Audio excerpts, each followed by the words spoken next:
Discontent and frustration gave rise to any number of demagogues, including the charismatic radio priest Father Charles Coughlin,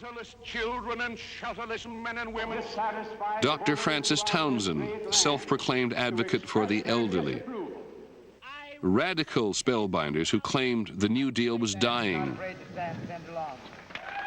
During 1934, one of these would-be saviors developed a national following and presidential ambitions. He was called the Kingfish. Senator and former Louisiana Governor Huey Long. After we told you people that Hoover was a numbskull. The best entertainment you had was when Huey came to town to speak. They put it in to plow up every third row of cotton. Everybody went to hear him, whether they were for him or against him. He was marvelous. The Lord has answered the prayer. He has called the barbecue. He used such expressive language. He said you just had to listen. And when people listened, many discovered they liked what they heard. What Huey Long was saying was that he was going to soak the rich and he was going to give that money to the poor. His plan was never really carefully worked out, and in his own state in Louisiana, he fell notably short of redistributing the wealth.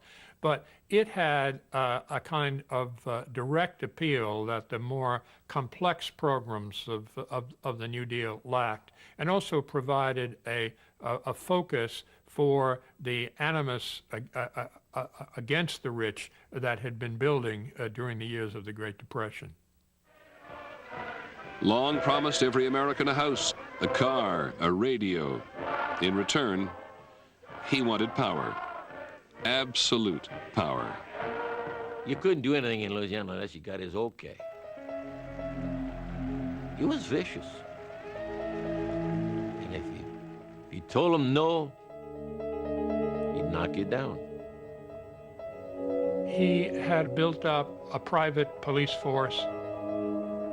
He had shown his contempt for the democratic processes, and that created a great deal of worry in Washington.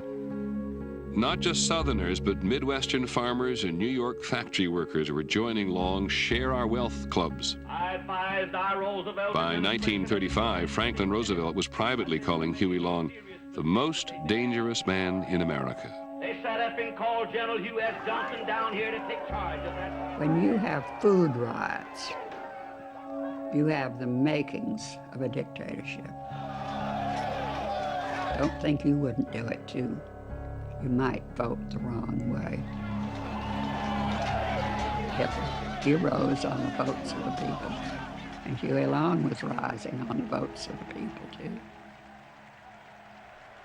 Huey Long never got the chance to run for president.